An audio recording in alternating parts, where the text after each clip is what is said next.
Top. Et Shur Shmona Prakim du Rambam, on est cette semaine Perek Revi'i. On avait commencé déjà un petit peu le début du Perek Revi'i la dernière fois. Et le Rambam nous avait dit que dans les traits de caractère, il y a toujours deux extrémités. Dans n'importe quel trait de caractère, peu importe. Il y a des gens qui aiment dépenser beaucoup d'argent et il y a des gens qui sont extrêmement économes. Il y a des gens qui aiment faire la fête tout le temps et il y a des gens qui sont toujours tristes. Il y a des gens qui sont radins et il y a des gens qui sont généreux, voire trop généreux. Et le Rambam, il nous dit, à notre grande surprise, il nous a dit que les deux extrêmes étaient mauvaises. Il ne fallait jamais rester dans une des deux extrémités, nous dit le Rambam. Ce qu'on avait vu dans le Rambam, ça je ne l'avais pas dit la dernière fois, c'est marqué aussi dans le même Rambam, mais ailleurs, dans le Rambam, dans Mishneh Torah. Le Rambam dans Mishneh Torah, il chod deot. Et il dit, Shne ktsavot harechokot zo mizo. Perek Aleph halacha gimel dans chod deot. שבכל דעה אינן דרך טובה ואין ראוי לו לאדם ללכת בהם ולא ללמדם לעצמו. Les deux extrémités sont mauvaises. Et là, le Rambam, il ramène pas, on n'est pas dans Shmona Prakim, Pirouche, Mishnayot, tout ce que vous voulez. On est dans Halakha le Maaseh, Halakha Psuka. Dit le Rambam, les deux extrémités sont toujours mauvaises. ואם מצא טבעו נוטה לאחת מהם, או מוכן לאחת מהם, או שכבר למד אחת מהם ונהג בה, יחזיר עצמו למוטב וילך בדרך הטובים ויהיה הדרך הישרה. Le Rambam, il nous dit, voilà, je vais vous donner le remède. Je vais vous faire une ordonnance, comme un bon médecin, de façon à ce que vous puissiez, dit le Rambam, réparer vos midot. Comment ça se répare? Réparer, entre guillemets. Comment on peut faire tikkun midot? Le Rambam, il dit, d'une manière générale, on penche tous vers l'une des deux extrémités. Après, c'est une question de dosage, c'est une question de pourcentage. Mais dans l'absolu, on est tous vers l'une des deux extrémités. Et là, je vais donner un exemple qui, à mon avis, est un exemple assez général. Quand on prend par exemple la Mida de Gahava, Midat Gahava, en général, je dis bien en général, les gens vont plus avoir tendance à aller vers l'extrême qui est trop de Gahava que pas assez de Gahava. Les gens, d'accord, sont pas suffisamment modestes et les gens sont plus imbus de leur personne que modestes. C'est ce que nous dit le Rambam. Maintenant, comment ça se change? C'est toute une question de dosage. On a dit midot, c'est size. Quel dosage tu as de chaque mida? Il faut utiliser un bon dosage. Dit le Rambam, je vais te donner une ordonnance de façon à ce que tu reviennes au juste milieu. Dit le Rambam, ce qu'il faut, c'est le juste milieu. C'est ce qu'on avait vu la dernière fois. Ou permis. Dit le Rambam, il y a une maladie qui consiste à penser que d'être extrémiste, c'est quelque chose de bien. Extrême. L'extrême, c'est bien. Aujourd'hui, il y a des sports d'extrême. Il y a des parcs d'attractions avec des trucs extrêmes. Plus tu es dans l'extrême, plus tu es dans la démesure, mieux c'est. Dit le Rambam, c'est déjà une maladie en soi. De penser que l'une des deux extrêmes est bien, c'est quelque chose de mauvais. Ou ma'ala mi ma'alot hanefesh. Je donne un exemple. Quelqu'un qui, par exemple, prend des risques. Il prend extrêmement de risques. Il met sa vie des fois en jeu pour faire des choses. Ça peut être des choses qui sont kiffantes. Ça peut être, il veut faire, je sais pas, il veut faire du saut en parachute. Ou ça peut être, je sais pas.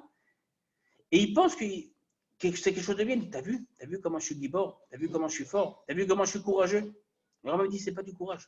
C'est pas du courage. C'est de la bêtise, dit le Rambam. Ou permet merchevu à katser rishon tov. Comment cherchez-vous à messira la sakanot ma'ala? Quelqu'un qui se met en danger, dit le Rambam, pour certaines personnes, c'est quelque chose de bien.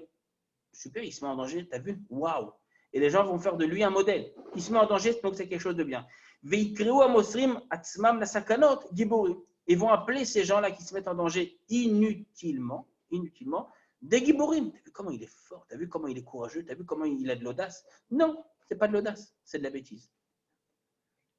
Il y a plein de questions aujourd'hui qui se posent, même d'un point de vue de la halakha. Est-ce que c'est moutard de faire du snapping? Il y a des choses et des activités, d'accord, des sports extrêmes. C'est pas forcément sûr que c'est moutard selon la halakha. Si tu n'es pas parachutiste à Tzal, d'accord, avec la Kunta rouge, c'est pas sûr que tu as le droit de faire du saut en parachute stam pour le kiff. Ah, mais il y a plein de gens qui le font. Et ceux qui ne le font pas, c'est des peureux. Et ceux qui le font, waouh. Ben non, c'est pas sûr que ça soit waouh. Pas sûr du tout. Quand tu vois quelqu'un qui fait ça, je suis pas sûr que c'est waouh.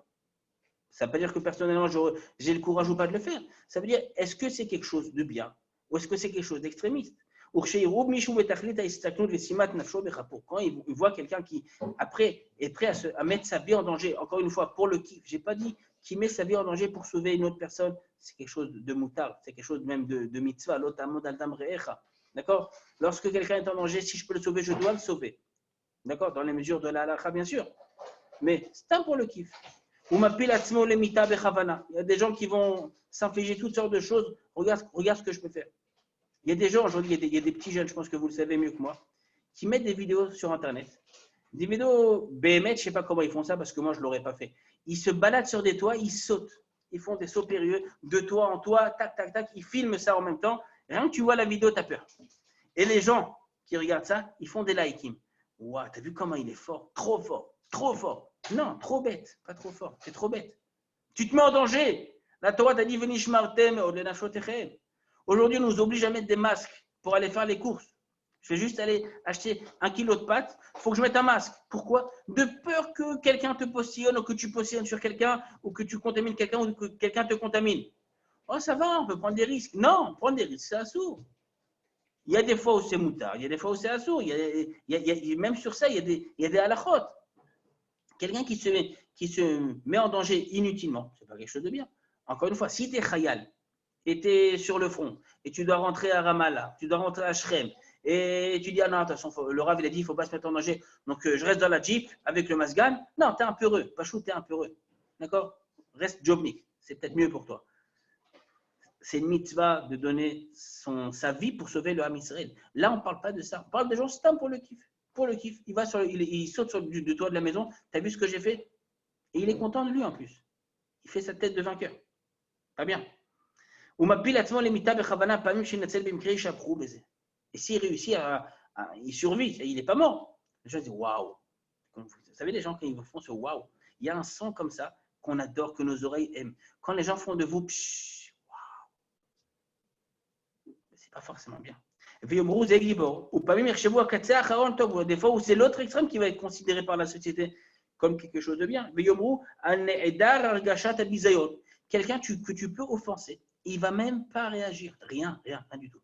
Il ne réagit même pas. D'accord? Lui, on va dire, il est savlan. Oh là là, qu'est-ce qu'il est patient. Qu'est-ce qu'il est patient. Il entend qu'on lui fait un bisayon, il ne répond pas. Et certains vont dire, bon, oui, c'est marqué dans la Gemara, dans ma Sechet Shabbat. Quand quelqu'un qui on fait un affront, il ne répond même pas, c'est une grande ma'ala. Mais oui, une seconde, il faut comprendre ce que nous disent les Chachamim. Quand les Chachamim nous disent, apprends de Hillel à Zaken, que vous connaissez l'histoire dans ma Sechet Shabbat, et dans Perek Bamé Madlikin, où il y a quelqu'un qui a parié avec son ami qui réussirait à énerver Hillel. Veille de Shabbat. 2 heures avant Shabbat, Hillel rentre dans la douche, il sonne à la porte, il pose des questions totalement débiles. Et Hillel prend le temps pour lui. Il lui dit, c'est une bonne question. Et des questions débiles. Maman, j'ai des questions débiles. Pourquoi les yeux des Asiatiques sont bridés? Pourquoi les Africains ont des grands pieds? Des choses comme ça. Et Hillel dit, She'ela Tova Sha'al Tabnit. Tu as posé une bonne question. Et à la fin, il dit, c'est toi, Hillel. Ben, j'espère qu'il n'y en aura pas beaucoup des comme toi. À cause de toi, j'ai perdu mon pari, j'ai perdu de l'argent. Parce que tu es trop humble. Alors, Hillel, c'est quelqu'un de spécial. Mais même Hillel, pas tout le monde était comme Hillel. Prenez le compagnon de Hillel dans le Limoud. C'est Shammai. Shammai, il est beaucoup plus rigoureux. C'est Midatadin, Shammai. Shammai, quand il y a un converti qui vient le voir, le même Daf là-bas dans ma Sechet Shabbat, il lui dit, écoute, moi je veux me convertir, mais j'ai des conditions. Je veux que tu m'apprennes la Torah en un pied. Sur un pied. Le temps que je tiens sur un pied. Ou je veux que tu m'apprennes la Torah, je veux me convertir, mais attention, je veux devenir le Kohen Gadol. Et ainsi de suite. Qu'est-ce qu'il fait Shammai, naturellement? Il les renvoie, il dit, va-t'en, qu'est-ce que tu fais chez moi? T'as ouf! Va-t'en! Hillel, c'est quelqu'un de spécial. Mais ça, c'est de la Hanava Yetera. Moshe Rabbeinu, c'est de la Hanava, mais on n'est pas tous comme Moshe Rabbeinu, Hanav Meod. Quelqu'un, aujourd'hui, les gens pensent, quand on t'insulte et tu réponds pas, bah c'est super. Non, vous savez que Sefer HaChinuch, Sefer HaChinuch, Mitzvat Shin Lametret, Parashat Behar de la semaine prochaine, on nous parle de Onat Dvarim. C'est quoi Onat Dvarim? C'est dire des propos blessants. Blesser quelqu'un par la parole. Et dit le Sefer HaChinuch, il dit une seconde, si quelqu'un me blesse par la parole, il est en train de bémettre, il me fait un bisayon, un gros bisayon. J'ai pas le droit de lui répondre, dit le Sefer HaChinuch. Il dit si. Il dit comment c'est possible? Il dit parce que quelqu'un à qui on fait un bisayon, naturellement, il ne peut pas s'empêcher de répondre. À moins de faire partie de ces grands tzadikim desquels la Gemara parle dans la Sechet Shabbat. En général, quelqu'un à qui on fait un bisayon, il ne peut pas s'empêcher de ne pas répondre. Et c'est normal, c'est humain. D'accord? Quelqu'un qui va ne pas ressentir le bisayon, on va dire qu'il est savlan. Ou alors, à la hatzel, quelqu'un qui est paresseux. On ne va pas dire qu'il est paresseux, on ne va pas dire qu'il est feignant. On dit, il est mistapek bechelko, il se suffit. C'est quoi la paresse? De quelle paresse on parle? Quelqu'un qui a très envie de boire. Il a très envie de boire. Mais franchement, il a la flemme. Non, on peut répondre. Je n'ai pas dit qu'on ne pouvait pas répondre. J'ai dit, on peut répondre. Tu n'es pas obligé de répondre. Si tu ne réponds pas, sache que la Gemara nous dit dans Masechet Choulin Daf Peitet Amud Aleph, Tole Eretz El Belima. C'est la Gemara nous dit, on parle de quelqu'un, Beshat Meriva. Il est en train de se disputer avec quelqu'un. Et l'autre personne est en train de lui crier dessus. Et lui, Bolem Piv Beshat Meriva. Belima Bolem Piv. Il se retient, il ne dit rien. Lui, il a un sachar énorme. Lui, on prend son dossier en haut, son casier judiciaire, et on lui efface tout. Plus de Averot, c'est fini. Yom Kippour. Petit Yom Kippour pour toi. Mais on n'est pas tous comme ça. Et c'est Midat Chassidout, ce n'est pas obligatoire. Quelqu'un qui a envie de boire. Il a envie de boire. Pachout, il a la flemme de se lever. Il a la flemme de se lever. Alors, si quelqu'un d'autre peut lui apporter à boire, il sera content. Mais si quelqu'un d'autre ne lui apporte pas à boire, il dit, c'est pas grave, je ne vais pas boire. Et là, les gens vont dire, ah, t'as vu, il est mistapek bechelko. Ezeo ashir mistapek bechelko. Non, il n'est pas mistapek bechelko. Il crève de soif, Pachout, il a la flemme. Et sa fainéantise est plus grande que son envie de boire. Alors non, il n'est pas forcément, mistapek bechelko. Il est atzlan. Un jour, ils ont interviewé Bill Gates. Vous connaissez Bill Gates, c'est le président de Microsoft. Ils ont dit, dis-moi, comment tu as réussi à faire autant de milliards de dollars? Lui, il est dans le top 5 des plus grands milliardaires sur Terre. Comment tu as réussi à faire autant d'argent? Tu as créé Microsoft, c'est une grande boîte. Comment ça a marché pour toi? Il a dit la chose suivante, et c'est quelque chose de puissance qu'il a dit. Il a dit, lorsque j'avais j'avais une tâche à demander à quelqu'un dans l'entreprise, je prenais le gars le plus paresseux et c'est à lui à qui je demandais ça. Voilà, si, problème d'ordinateur, j'ai telle fenêtre qui apparaît, comment je peux résoudre le problème? C'est ta mission. Essaye de résoudre le problème. Je sais que le gars le plus paresseux, il va faire les choses en 2-3 mouvements. Il est paresseux, il va pas se casser la tête. Grâce à ça, je suis devenu riche. Alors oui, c'est vrai que d'être paresseux, c'est quelque chose de mauvais. D'accord? Être paresseux, c'est quelque chose de mauvais. Ne pas confondre les choses. Quand quelqu'un est paresseux, ne pas dire « Ah, il est mistapek bechelko ». Non, il n'est pas juste paresseux. Ou alors quelqu'un qui ne ressent rien. Il y a des gens comme ça. C'est un tempérament. Il ne ressent rien. Tu peux lui dire quelque chose, tu peux lui annoncer une super bonne nouvelle, il te fait la tête de Tisha B'Av. Le gars, il est en mode Tisha B'Av toute l'année. Pour lui, il n'y a pas de différence Tisha B'Av ou toute l'année. Pourquoi tu fais la tête? Ah non, je suis très content. Ton fils se marie. Tu souris pas sur les photos? Non, mais je suis très, très content. C'est ma façon d'exprimer ma satisfaction, ma simra. Les gens disent, waouh, t'as vu comment il est fort. Ou alors tu apprends une mauvaise nouvelle, il ne réagit même pas. Non, ce n'est pas quelque chose de bien. On est des bnei adam, on a des sentiments.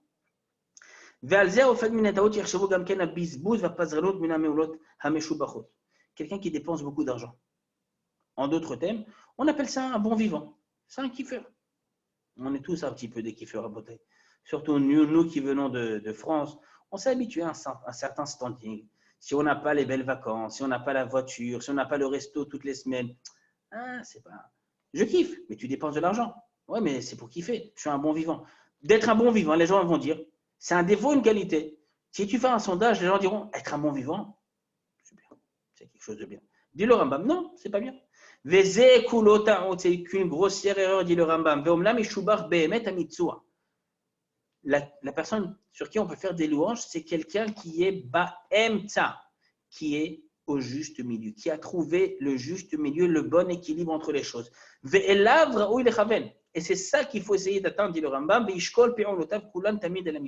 Faire en sorte que tous nos traits de caractère soient au milieu. Alors, peut-être ne comprenez pas mal ce que j'essaie de vous dire. Ne dites pas dans le limoud, bon, alors il faut être au milieu. Pas le meilleur, pas le plus nul, être au milieu. Non, dans la Torah, on peut toujours être plus. D'accord?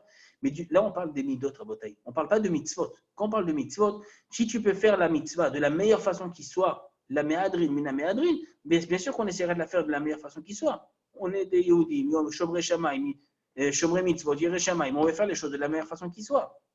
Là, on parle de midot. Midot, c'est prendre nos traits de caractère et essayer de trouver le juste équilibre mamash au milieu. Ce n'est pas évident du tout. Surtout, dit le Rambam, d'autant plus qu'on a toujours un penchant vers l'une des deux extrémités. Veda. Ki elu ha'ma'alot va'prituyot asher lamidot omnam yikanu v'yitiyashvu banefesh. Dit le Rambam, première chose, good news, on peut changer nos traits de caractère. Ce n'est pas un truc que tu nais avec et que tu ne peux pas changer, définitivement. Non. C'est quelque chose que tu peux changer, mais il faut faire un travail sur toi, dit le Rambam. Comment on fait pour changer nos traits de caractère? Dit le Rambam, il faut s'habituer. L'habitude, c'est elle qui nous permet de changer nos traits de caractère. Par exemple, quelqu'un qui s'habitue à faire telle ou telle chose, eh ben, il va acquérir cette mida. Quelqu'un qui s'habitue, par exemple, à mettre sa ga'ava un petit peu en stand-by, eh ben, il va s'habituer à acquérir la mida qu'on appelle mida ta'anava. On est censé s'habituer. Toute la Torah qu'on fait, on dit le matin dans les birkot à Torah, vetargilenu vetorater. Alors, targilenu, on peut traduire ça de deux manières, les deux sont vrais, d'une manière générale. Targilenu melashon hergel, habitue-nous à la Torah. C'est sûr que la Torah, c'est aussi une question d'habitude. Au début, la Torah, ça paraît dur. Prenez quelqu'un qui est choser bitshuva, il ne fait pas Shabbat, ou il ne faisait pas Shabbat. Il commence à faire Shabbat. Le premier Shabbat qui va passer, ça va être une horreur. Tu lui parles de Ronek Shabbat, il disait Ronek Shabbat. Ronesh, ce n'est pas Ronek Shabbat, c'est une punition de faire Shabbat. Et un Shabbat passe, 2, 3, 4, 5. Il fait Shabbat depuis un an ou deux. Maintenant, il s'est habitué à faire Shabbat. Tout est une question d'habitude. Deuxième explication, Targilé, nous le chantons Targil. Targil, c'est faire des exercices. Il faut s'exercer. La Torah, c'est aussi de la pratique. Ce n'est pas juste étudier dans les livres. Ce qui a marqué, ce que la Torah nous demande, c'est mettre ça en pratique. Targilé, nous. Viens, on met ça, on fait des TP.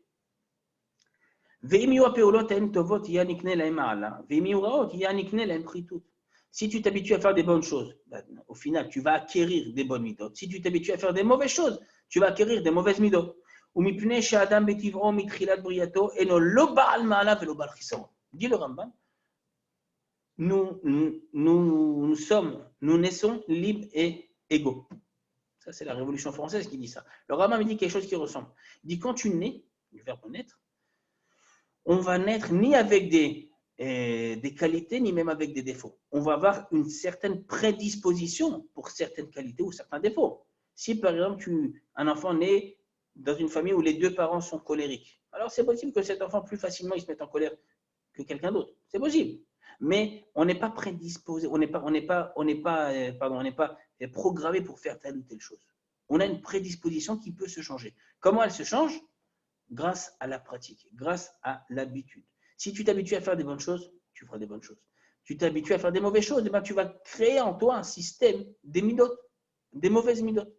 Par exemple, nos chachamim nous disent que lorsque l'homme fait une avéra une fois et qu'il la répète, au bout de la deuxième fois, nous dit la Gemara, Kevan Shavar Adam Avera Veshana Ba, Shana Melashon Sheni, Pam Shnia, il a fait une deuxième fois, Hutralo, elle est autorisée. C'est plus une avéra, c'est plus assaut. La Gemara dit une seconde. Hutralo Salkada Atar, tu penses que c'est moutar? Quelqu'un qui a Mechalel Shabbat deux fois, ça y est, plus de Shabbat. C'est moutar d'être Mechalel Shabbat. Non, la Gemara dit, Na'aset lo keheter. L'avéra, pour lui, elle se transforme en quelque chose de moutar. C'est comme si c'était moutar. Pourquoi? Explique les Baalers Moussar, parce que tu perds ta sensibilité à la Avera. Pour toi, c'est plus une Avera. C'est plus du tout une Avera. Et du fait que ce soit plus une Avera, alors quelque part, eh ben, tu te dis, ben voilà, c'est pas dramatique ce que j'ai fait. Pas dramatique ce que j'ai fait.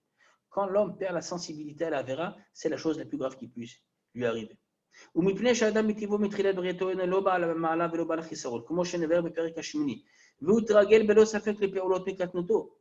Ça dépend comment un enfant, ça dépend beaucoup comment tu l'éduques. Quel chemin tu lui donnes, quel derrière tu lui donnes, quel chinour tu lui donnes.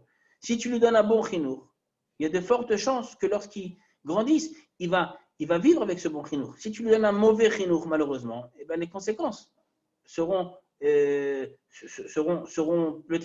plus néfastes. Pourquoi? Parce que tout simplement, c'est une question d'habitude. Un enfant qui s'habitue depuis son plus jeune âge, par exemple, à être mevater l'achirim. C'est quoi les vater l'achirim? Il s'habitue que s'il n'y a pas pour tout le monde, il n'y a que pour une personne, ben on peut partager. Ce n'est pas que pour moi, on partage. Il s'habitue à partager les choses. Il peut partager les jouets avec ses frères. Il peut partager la nourriture s'il n'y en a pas assez pour tout le monde. Ben quand il sera grand, il va créer en lui, il va avoir ce système immunitaire qui va lui permettre d'être vatran. c'est une bonne mahala? Oui, c'est une très bonne mahala. Tout est une question d'habitude. Maintenant, ça ne veut pas dire que quelqu'un qui ne s'est pas habitué, c'est fini. Il est perdu. Non, il n'est pas perdu. Il y a un travail à faire qui sera plus dur. Suivant l'âge à laquelle tu commences le travail il est plus dur. Quand quelqu'un commence un travail à l'âge de 18 ans, 19 ans, parce que maintenant vous avez 19 ans, alors c'est quelque chose que on est encore jeune, on a toute la vie devant nous, on peut commencer à faire un travail et on peut créer en nous des bonnes habitudes. Quand tu commences ce même travail à 45 ans, tu es marié, tu as une femme, tu as des enfants, c'est plus difficile. Tout est une question d'habitude. Plus on s'habitue tôt, mieux ce sera. Dit le Rambam, ça dépend à quoi tu habitues ton enfant. Si tu l'habitues à des choses bien, il sera bien. Si tu l'habitues à une extrême, alors il fera ça quand il sera grand, il va faire copier-coller. Si tu l'habitues à l'autre extrême, il fera la même chose. D'accord? כמו שסיפרנו, ויהיה האיש הזה כבר חלתה נפשו, צריך שיתנהגו ברפואתו כדרך רפואת הגוף בשבת. Comment on fait pour guérir la personne? Des fois, on guérit le mal par le mal. Aujourd'hui, la médecine le sait. Quand tu vaccines un enfant, d'accord, contre la rougeole, la rubéole, ou je ne sais pas, eh ben, tu lui injectes quelque part des cellules souches de la maladie et tu forces son système immunitaire à réagir, à développer des anticorps. Quand le corps développe justement de lui-même ces anticorps qui peuvent combattre la maladie, c'est toute la notion du mot vaccin. Des fois, on peut combattre le mal par le mal. On peut le faire. Mais il faut connaître quelle est la refoua, quelle est la façon de guérir.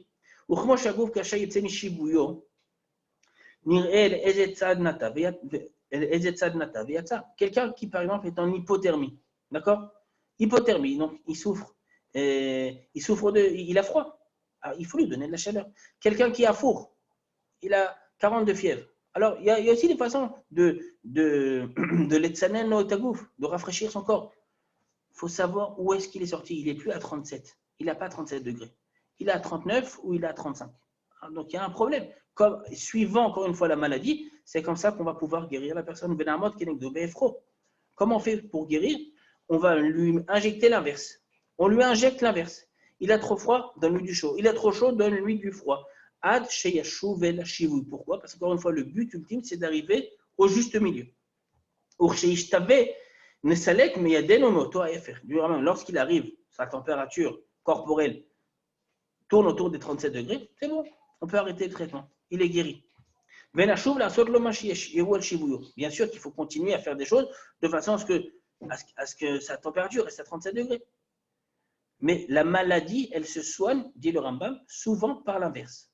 Tu combats le mal par un autre mal. Il a cet extrême-là, eh ben, donne-lui de l'autre extrême. Ça va créer un juste milieu, ça va créer un équilibre.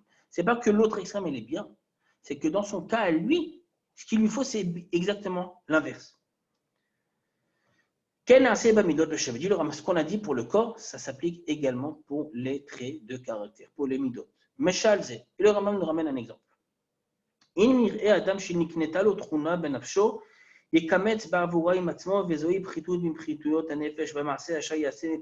vois quelqu'un qui est extrêmement radin. Mais quand je dis radin, c'est extrêmement radin. Il a besoin de quelque chose, il ne s'achète pas. Pourquoi? Il ne veut pas dépenser de l'argent. Même pas pour lui-même. Je ne parle pas qu'il est radin avec les autres. Même avec lui-même, il est radin. Comment chez Bernard Bézard Périk? Lorsque tu vas vouloir guérir cette personne, on ne va pas lui dire, bon, donne un peu de tzedaka, ça ne va pas marcher. C'est comme si quelqu'un qui avait une fièvre extrême et tu lui donnes quelque chose pour maintenir sa température à 37 degrés. Ben non, c'est mauvais. Il faut lui donner quelque chose qui est adapté à sa température. Remettre la température encore avec quelque chose qui est par exemple à 35 degrés.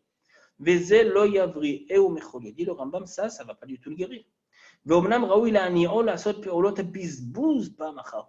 quelqu'un qui est extrêmement radin, habitue-le à dépenser de l'argent. Stam dépenser de l'argent. Au début, ça va lui paraître énorme. Il ne peut pas dépenser de l'argent. Même pour des choses qui sont élémentaires. Il n'a pas de quoi se vêtir, il n'a pas de quoi manger. Il ne veut pas acheter. Tu lui dis, achète. Achète des trucs, même dont tu n'as pas besoin. Ben, je ne vais pas acheter. Acheter des trucs qu'il a besoin, Bekoshi, il achète. Tu lui demandes d'acheter des trucs qu'il n'a pas besoin, oui. C'est comme ça que la personne peut guérir, nous dit le Rambam. Habitue-le à refaire la chose, une fois, deux fois, trois fois. Habitue-le à être dépensier. Jusqu'à ce que tu vas éradiquer, d'accord, de lui cette truna, cette spécificité qui fait de lui quelqu'un d'avare. Comment on va pouvoir guérir quelqu'un? Par l'extrême opposé, nous dit le Rambam. Mais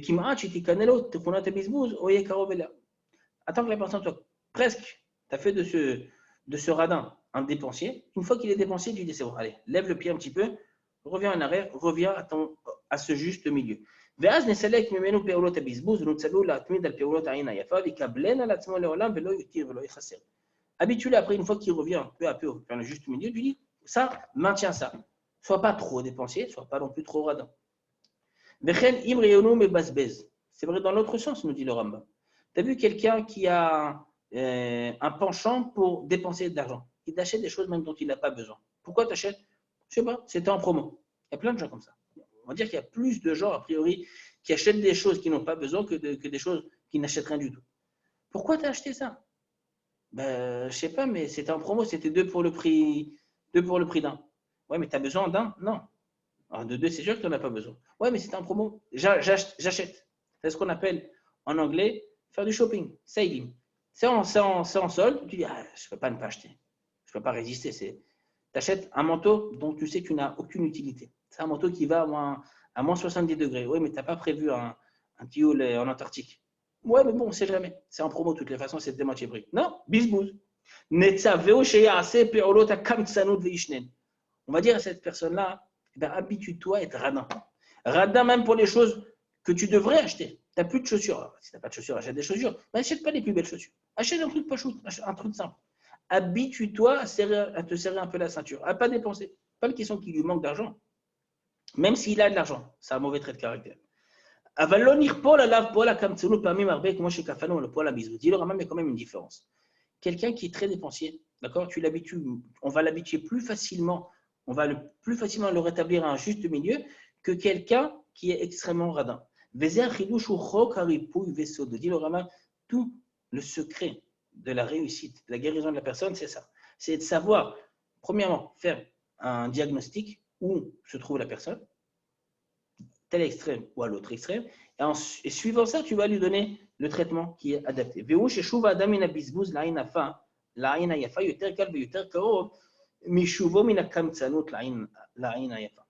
Ramener quelqu'un d'extrêmement dépensier à quelqu'un de normal, c'est plus facile, dit le Rambam, en général, et plus rapide que de ramener quelqu'un d'extrêmement radin à quelqu'un de normal. d'accord? יותר קל ויותר קרוב. וכן שוב נעדר הרגשות בהנאת ניזר, יותר קל ויותר קרוב משוב בעל תאווה ניזר. Quelqu'un qui a beaucoup de ta'avot, de désir, il aime kiffer. Pour lui, c'est plus difficile de trouver un juste milieu que quelqu'un qui a aucun désir. Tu l'habitues une fois ou deux à un resto, ça y est, il s'est habitué, il commence à kiffer. Maintenant, tu lui dis une fois par mois, pas tous les jours. ולזה נכפול על בעל התאווה פעולות היעדר הנאה יותר ממה שנכפול על היעדר הרגשה פעולות התאווה. C'est la raison pour laquelle quelqu'un qui est un gros kiffeur, son traitement il va être plus long. Ce n'est pas un comprimé 2 fois par jour pendant 2 jours, c'est 3 comprimés 3 fois par jour pendant 3 mois. Ça prend plus de temps. Pourquoi? Parce que quelqu'un qui kiffe naturellement, on est des kiffeurs. Donc pour retrouver ce juste milieu, c'est beaucoup plus long que quelqu'un qui est à l'extrême opposé. Quelqu'un qui est peureux, mais extrêmement peureux. D'accord? Comment tu vas le guérir? Tu dis, prends des risques, mets-toi en danger. Fais un truc de ouf, un truc que tu n'as jamais pensé faire. Dit le Rambam, son traitement à lui prendra plus de temps que quelqu'un qui est extrêmement, entre guillemets, courageux pour le ramener au juste milieu. Dit le Rambam, ça, c'est la règle de base. Dit le Rambam. Et ça, là, on va avancer encore un peu plus loin. Vu que naturellement, que chacun fasse un diagnostic de lui-même, de quelle des deux extrémités je suis le plus proche? Est-ce que je suis plus proche d'être radin ou d'être kiffeur? En général, je parle encore une fois en général, les gens sont plus des kiffeurs que des radins. Dit le Rambam, c'est la raison pour laquelle, vu que j'ai un penchant vers l'une des deux extrémités, qu'est-ce que je dois faire? Et le Rambam nous ramène l'exemple des chassidim arishonim, des grands maîtres de la Gemara, ils ne restaient pas exactement 50-50. Ce n'était pas 50-50. C'était 45. Pourquoi 45? Parce que j'ai plus tendance à aller vers le 100 que d'aller vers le 0. Alors, si je me mets à 45, j'arriverai plus facilement à 50. Si je me mets à 50, bah, d'ici une semaine, je serai à 55. Et dans 3 mois, je serai déjà à 70. C'est pour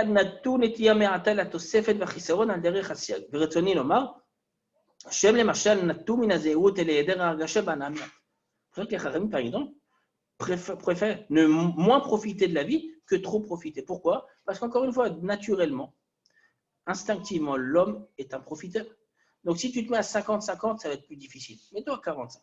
45, comme ça, même si tu débordes un petit peu, au final, tu arriveras à 50. Dit le Rambam, par exemple, il nous donne plusieurs midot. L'homme, naturellement, a plus tendance à être ce qu'on appelle radin avec les autres, plutôt que de dépenser l'argent pour les autres. D'une manière générale, quelqu'un qui fait du chesed, c'est pas rare. Il y a des gens qui font du chesed. Bon, plein de gens font du chesed. Mais naturellement, on est plus égoïste. Alors, une seconde. Mets-toi sur cette frise-là, plus du côté de l'altruisme. Pense un petit peu plus aux autres. Soit à 55. Encore une fois, c'est ça le inen des midot. C'est combien? Quel numéro tu es? Ou mina anava, pareil. La gava, et là je parle, là je peux quasiment l'affirmer, que lorsqu'on parle de gava, les gens naturellement ont cet instinct on va dire de protection. Aussi quelqu'un, ensuite moi je réponds, je pense un petit peu aussi à mon kavod, à votre taille. Le kavod, c'est important. Il faut la vitamine K, vitamine kavod. Alors vu que les gens ont, on va dire de manière naturelle, plus tendance à aller vers le kavod que le manque de kavod, alors qu'ils se mettent plus du côté du manque de kavod. Dit le Rambam, c'est ce que les Chachamim nous disent dans plusieurs endroits, que les personnes, que les gens font l'ifnim mishurat adin, plus que ce qu'on leur en demande. C'est quoi plus que ce qu'on leur en demande? Si c'est autorisé, alors pourquoi tu prends ça comme un interdit? Non, c'est pas interdit, c'est moutard. Mais je sais que naturellement, si je ne mets pas des barrières, ben je vais aller vers là-bas. Il y a du courant. Le courant va m'apporter vers la gava. Donc, si je ne me mets pas des barrières pour m'empêcher de dépasser les 50, je me mets même à 40, 35, 40, ben naturellement, je vais aller vers la gava. Ve'ulam. מה שעשו החסידים בקצת הזמנים וקצת אנשים הם גם כן, מן הנטייה לקצה האחד, כמו הצום, הקימה בלילה, הנחת אכילת הבשר ושתיית היין והרחקת הנשים ולבישת הצמר והשיער והשכינה בערים והתבודדות במבואות. Le Rambam nous dit il y a des chassidim qui ont poussé le bouchon encore plus loin. Eux, qu'est-ce qu'ils font?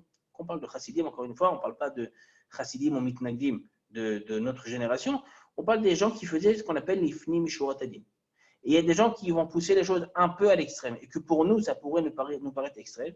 Les gens, par exemple, ne mangeaient pas, ou alors ne mangeaient pas de viande, ou alors ils se levaient, ils ne dormaient pas de la nuit, ils faisaient des télim toute la nuit, ou ils étudiaient la Torah, ou ils se mariaient mais ils avaient juste des enfants et c'est tout. D'accord? Ça, c'est des gens qui sont spéciaux. Ça, c'est des gens qui doivent vivre dans les extrémités. Mais c'est une minorité d'individus. La grande majorité des gens sont des gens qui doivent vivre dans le juste milieu. Et dit le Rambam, même lorsque ces gens ont fait ça, ils ont fait ça de manière momentanée. Ils ont fait ça en tant que traitement. Je donne un exemple. C'est marqué dans la Torah, Parashat Nasso. Dans la Parashat de Nasso, on nous parle de l'homme qui veut être nazir. C'est quoi Nazir? Nazir, c'est quelqu'un qui fait un neder dans lequel il va s'abstenir de plusieurs choses, notamment ne pas se couper les cheveux, notamment de ne pas consommer de vin ou tout produit dérivé du raisin et de ne pas s'impurifier pour des morts. Et la Gemara, dans ma Masechet Ta'anit, ramène une machloket. Est-ce que d'être Nazir, c'est quelque chose de positif ou alors c'est quelque chose de négatif? Et on a deux avis auprès des Chachamim. Est-ce que le Nazir, il est considéré comme quelqu'un de Kadosh? Ou alors, au contraire, le Nazir est considéré comme Poshéa. C'est péché ce qu'il fait, c'est grave ce qu'il fait. Le premier rabbi nous dit, le Nazir, il est Kadosh. Pourquoi? Si déjà le Nazir s'est privé uniquement de vin, la Torah l'appelle Kadosh. C'est vrai que la Torah nous dit, elle appelle d'un côté Kadosh, et de l'autre, la Torah elle appelle le Nazir qui s'impurifie, qui doit amener un korban Il doit amener un korban. La Torah dit Vechiper alav masher chata ala nafesh. Il faut qu'il amène un korban pour expier sa faute qu'il a fauté. Donc on parle de quelqu'un qui a fauté. Et les deux mots sont employés dans la Torah. D'un côté, on appelle kadosh, de l'autre, on appelle fauteur. Et la Gemara ramène deux avis, Rabbi Lazar et Rabbi Lazar al-Kapar. L'un dit qui est kadosh. Si déjà il s'est privé que de vin, la Torah l'appelait kadosh. Quelqu'un qui se prive de plein de choses, encore a fortiori qu'il l'appelait kadosh. L'autre avis se dit non, si déjà il s'est privé uniquement de vin, et la Torah nous dit Vechiper alav masher chata ala nafesh. Il a fauté, il doit amener un korban pour ça. À quelqu'un qui se force de choses, qui se prive de choses qui sont autorisées, a fortiori qu'il est considéré comme un fauteur. D'ailleurs, la Gemara, le Talmud Yerushalmi, nous dit qu'à la fin de notre vie, on devra donner des comptes à Kadosh Baruch Hu pour toutes les choses qui étaient autorisées, qu'on aurait pu faire et qu'on n'a pas fait. J'ai vu un fruit pour Shabbat. Je ne l'ai pas acheté. Pourquoi tu ne l'as pas acheté? Pas parce que je n'avais pas les moyens de l'acheter. Je pouvais me l'acheter, mais ça va, c'est bon. Non, on va rendre compte sur ça aussi à Kadosh Baruch Hu. Le natif de Vologé, il explique dans son commentaire sur la Torah, un mec d'Avar, Parashat Naso, il nous dit, en réalité, on parle de deux personnes différentes. Il y a des gens pour qui être nazir, ça va être une faute. Il y a des gens pour qui être nazir, ça va être une gdusha. Dit le natif de Vologine, comment je peux savoir? Je peux savoir uniquement, est-ce que la personne qui fait ça s'était adaptée à son niveau. Si quelqu'un a fait le vœu d'être nazir et qu'au final, il s'est un peu unifié, ça veut dire que quelque part, Hachem lui a montré qu'il n'était pas digne d'être nazir. Sinon, il n'y aurait pas eu cet incident. Nous dit la Torah. Subitement, il est devenu impur. Il est rentré dans une pièce, il y avait un mort. Ce n'est pas de sa faute. Non, mais il doit amener un korban. Et tous les jours qu'il a commencé à compter de la Nézirut sont annulés. Il faut qu'il recommence un compte de Nézirut d'au minimum 30 jours. Pourquoi? On dit le natif parce qu'il n'était pas prêt. Ce n'était pas à sa madriga. Il a voulu faire quelque chose qui était beaucoup plus haut que lui. Ne pas chercher du high level. Si par contre quelqu'un a fait un vœu de Nézirut et qu'il a terminé sa Nézirut sans incident, dit le natif, c'est quelque chose de bien. Le natif rajoute un deuxième paramètre. Et c'est lié à ce qu'on vient de voir ici dans le Rambam. Si quelqu'un veut être nazir de manière momentanée, de manière ponctuelle, je veux être nazir, mais pas toute ma vie, 30 jours. Et Chacham dit, Stam Nezirut Shloshim Yom. Quand quelqu'un ne dit pas plus que je suis nazir, il est nazir pour 30 jours. S'il a dit 60 jours, ça sera sur 30 jours, mais c'est au minimum 30 jours. 30 jours, c'est un mois, c'est un cycle. Quand tu dis, voilà, ce mois-ci, je fais attention, tu peux faire attention, c'est ponctuel. Ce mois-ci, je ne consomme pas de vin, d'accord, tu peux faire ça. Quand quelqu'un dit, moi, je suis nazir à tout jamais jusqu'à la fin de ma vie, ça, c'est quelque chose de mauvais. Nous dit le Rambam, même ces Chachamim, ces Chassidim, qui faisaient des choses qui étaient vraiment un petit peu, on va dire, marginales, qui étaient peut-être en décalage avec la société, ces gens ont choisi de faire ces choses-là, ces grands Chachamim, parce que, la société leur a imposé ça. La société était tellement ancrée dans des valeurs qui sont de Toum'a, de Harayot ou de Gezel, qu'eux ont préféré faire un pas en arrière. Et de deux, dit le Rambam, c'était ponctuel, c'était momentané. Ils n'ont pas choisi ça comme mode de vie de manière régulière, kavua. Non, de manière kavua, on suit le juste milieu. Et c'est la meilleure des choses à faire, c'est de suivre le juste milieu. C'est ce qu'on dit le Rambam.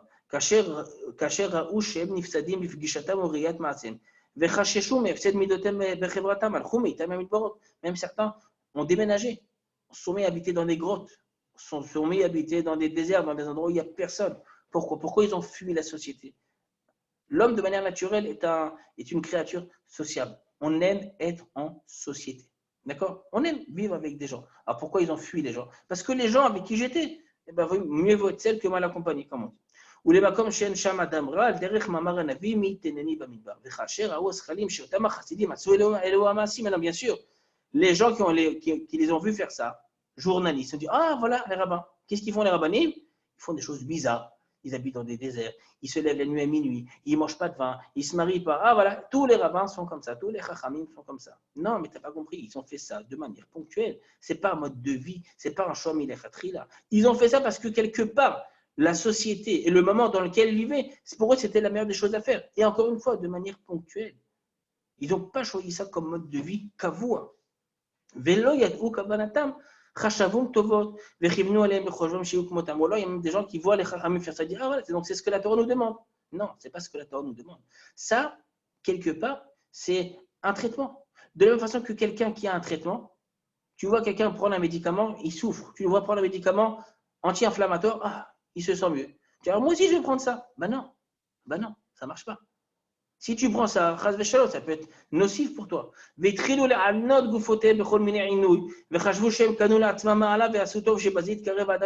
gens pensaient que ce que font les chachamim, c'est bien. Donc c'est tellement bien que moi aussi je vais faire ça, alors que c'était faux.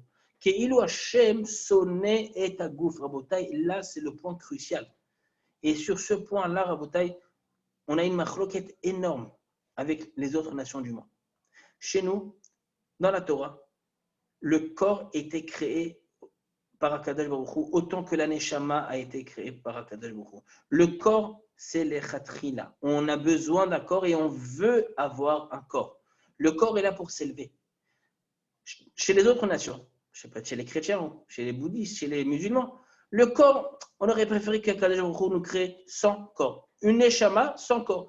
Malasot. Hachem nous a créé avec un corps, alors on fait avec. Mais si on peut essayer de minimiser le corps, mieux on se portera. C'est faux. Selon la Torah, c'est faux. Et les Chachamim nous disent dans Masechet Pesachim, Daf Samechet, il y a une machloket entre Rabbi Eliezer et Rabbi Yoshua. Comment on doit dispatcher notre Yom Tov? Est-ce que Yom Tov, c'est Kulo Lachem ou Kulo Lachem? C'est ou que pour Hachem ou que pour toi? Ou alors, c'est Chetzi Chetzi. Et la Gemara nous dit que d'après tous les avis, quand arrive Chag à Shavuot, on reçoit la Torah, on a quelques semaines de Shavuot, on doit aussi manger. On doit faire une Seouda. Shavuot, il faut manger. Et Rachid nous dit pourquoi on mange? Pour montrer qu'on est content d'avoir reçu la Torah. Tout le monde pose la question sur Rachid, une seconde, Shavuot, un four. C'est censé être un jour d'élévation spirituelle.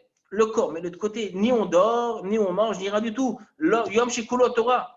Nous dit Rachid, non. Pourquoi non? Parce que le but de la Torah, c'est que la Torah a été donnée aux hommes, aux Bnei Adam. Il n'a pas donné la Torah aux anges, il a donné la Torah aux Bnei Adam. Et en tant que tel, nous avons reçu la Torah. Le but, ce n'est pas de Chas Veshalom, Chas Vechalila, essayer d'éradiquer le corps, mais c'est plutôt au contraire de l'élever. Akadosh Baruch Hu lo sonné et tagouf, il ne déteste pas le corps. Verotzela mito ou l'abdo, c'est ce que pensent d'autres religions, ce n'est pas du tout la vie de la Torah. והם לא ידעו שאלו הפעולות רעות שבהם תושג פחיתות מפחיתויות הנפש, ואין משלם אלא משל שכר במלאכת הרפואה. Et là, le Rambam, il ramène un mashal, une parabole. Cette parabole-là, elle est ramenée par d'autres rishonim, par exemple par Rabbi Yehuda Halevi, également dans le livre du Kuzari. Il nous dit quoi? Imaginez-vous quelqu'un, aujourd'hui on appelle ça un pharmacien. Il voit que quelqu'un qui était agonisant, on lui a donné un truc à boire et paf, ça l'a requinqué, il s'est remis sur pied. Qu'est-ce qu'ils disent? Ah ben c'est super. Si eux, ça a marché sur eux, a fortiori, ça va marcher sur moi. Mais si ça marche sur eux, c'est parce qu'ils sont dans une situation spécifique. Maintenant, quelqu'un de bête, il va une seconde. Quelqu'un qui a des problèmes cardiaques, d'accord, il ne respire pas, insuffisance respiratoire, qu'est-ce qu'il fait? Tu prends un défibrillateur, tu l'amènes, électrochoc. Mais si tu fais ça à quelqu'un de vivant, tu le tues. Pachout, tu le tues. C'est exactement ce qu'a fait le Sahel. Il voit que, voilà, on a donné à quelqu'un un traitement. Ça peut être des fois des drogues ou des produits forts. Ça peut être de la cortisone, ça peut être toutes sortes de choses comme ça. Il dit, ah bah, si ça a marché sur eux, ça va marcher sur moi. Tu n'as rien compris. Il dit le Rambam. Oto Sahel, tu es bête, t'aimes bête. Si déjà ça peut guérir les malades, à fortiori que ça peut maintenir les gens en bonne santé, c'est faux. Aucun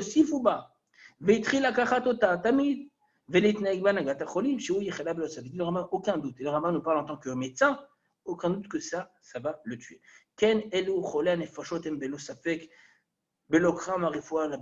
Encore une fois, il y a des choses qui sont censés être des traitements. Rabotai, on retrouve ça aujourd'hui pas uniquement dans les midot, Rabotai, pas que dans les midot.